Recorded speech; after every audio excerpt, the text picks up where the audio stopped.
Hi there. Thanks for tuning into my channel. Today, I'm going to show you how to cast a fly rod. Now, if you're new to the sport, this certainly can be one of the most daunting and sometimes frustrating aspects of the sport. But after watching this video, I hope to give you some advice and some basic fundamentals that'll make it that much easier.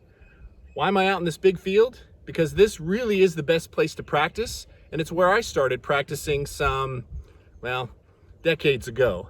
So let's get started. So the first thing I want to show you is how to properly hold your fly rod. There are a couple ways. You can hold it with your thumb just to the side of the cork or on top of the cork. I prefer my thumb to be on top of the cork because it gives me just a little more leverage, especially if it's windy or you're trying to shoot the line a little bit further. So it's a good habit to start with your thumb right on top of the cork. You don't want to cast using all wrist.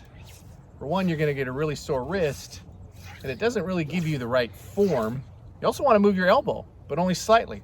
You don't want to use all elbow because again, you're not going to have very much success getting the line out. And your shoulder, you want to use a little bit of the shoulder as well, to where you're kind of pulling it back and moving it forward. So you can see my wrist will move slightly this way on the back and slightly this way moving forward. So I do use some wrist action. See my elbow as well is moving slightly. My arm is away from my body. I like to keep that fly far away from my head. And let's see how that looks. Just watch my arm.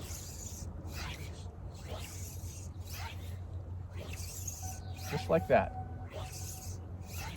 And keep practicing this form and it will become just as easy for you as it is for me. Next, you want to have the floating line beyond the tip of the rod. So you can see here, I've got about a rod length worth of floating line out from the tip of the rod. You want to have enough line out so that you can start generating the line speed to shoot the line out. Now, one of the most important parts about beginning to learn how to cast a fly rod is you want to make sure that you don't bring the rod too far back.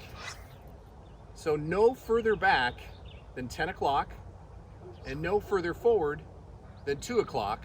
So we're at noon, no further back than 10, no further forward than 2, and that is going to give you the right arc on the line to where it's not stacking up in front of you or hitting the water behind you. So let's demonstrate. So no further back than 10 o'clock, no further forward than 2 o'clock. And now you work on the cadence.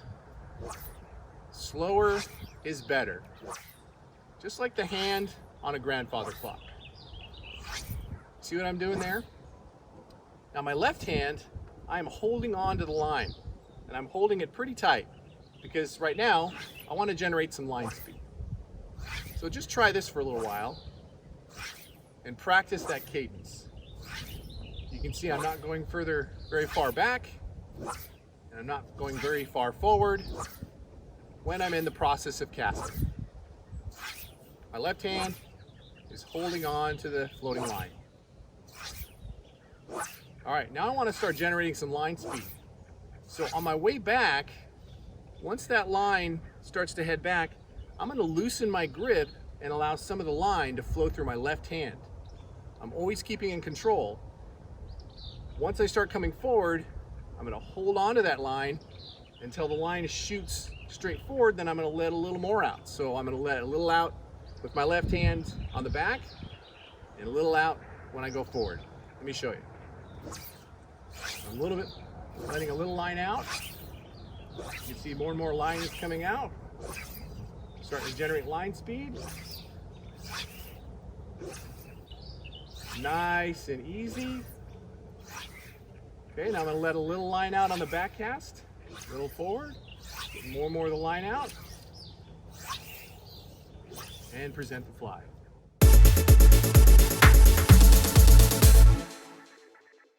Now let's talk about double hauling. The basic casting rule still applies, right? No further back than 2 o'clock, no further forward than 10, in a nice, even cadence. It is important to keep a mental discipline of rod position at 10 and 2, but as you increase distance, your rod will increase in arc to about 9 to 3 or no more than 170 degrees. However, by keeping this mental discipline of 10 and 2, your cast will not degrade. All right, so let's start letting a little bit of line out. I'm holding it with my left hand, letting a little line out as the rod loads up, going backwards and forwards. Now, I'm gonna speed up and generate more line speed by taking my left hand, keeping the line tight as it's going back, and I'm gonna pull down on the line as I pull back on the rod. And then I'm gonna do the same thing. I'm gonna pull back down on the line while I load the rod forward. So again, when you're lifting the rod up, you're pulling down at the same time, holding the line tight.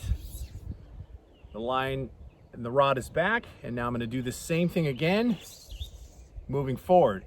And that generates a lot of extra line speed because it puts that pressure on the rod. The rod's bending back and wants to shoot that line forward. It's great for cutting into the wind.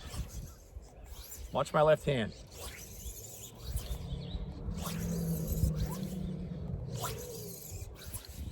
That is double hauling.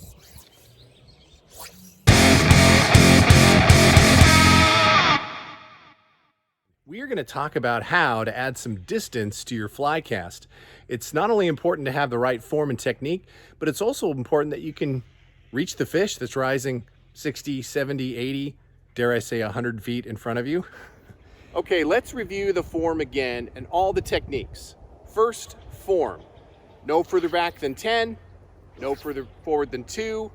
Very important that you have a good form when trying to reach distance on your fly rod.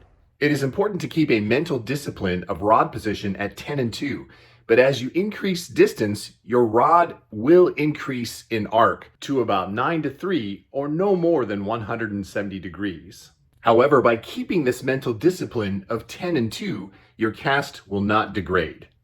Next, you want to do the double haul. As I talked about in another video, it's about building line speed on the rod, loading the rod up so it shoots the line out further. So again, see that technique? That is a double haul. So that creates load on the rod, both on your back cast and your forward cast, which generates line speed so you can shoot that line out. So another very important thing to be able to do. Next is cadence. You want to have a nice, easy cadence. If you're just starting out with fly casting, when you go to your back cast, wait just a half second longer before bringing it forward. A lot of mistakes that are made is if you come forward too quickly, the line doesn't have the time to fully extend behind you and then shoot forward. So just wait a half a second longer on your back cast before bringing the fly forward. So again, let me demonstrate. Just wait a little longer on that back cast. Just be patient and have nice form. Think of a hand of a grandfather clock, back and forth. Good form, you're double hauling. And lastly, the other technique is false casting. What I'm doing right now is false casting. You can see the line is not hitting the ground. That is a false cast. You need to be able to do this to be able to effectively shoot the line out 60, 80, or 100 feet. And if your form is right and you're generating line speed with a double haul, it's really easy to keep all this line up in the air. So let's get a lot of line out and I'll demonstrate just how easy it is to keep. In this case, I've got about 50 feet of line that's being false cast. I'm just keeping it in the air by having good technique and good form and using the double haul. See that? Just being patient on my back cast. As I get more and more line out, I'm waiting a little bit longer on my back cast before I shoot it forward. And just like that, I've nearly cast all my fly line. That was about a 90-foot cast with very little effort because I used the proper technique, the double haul, and false casting.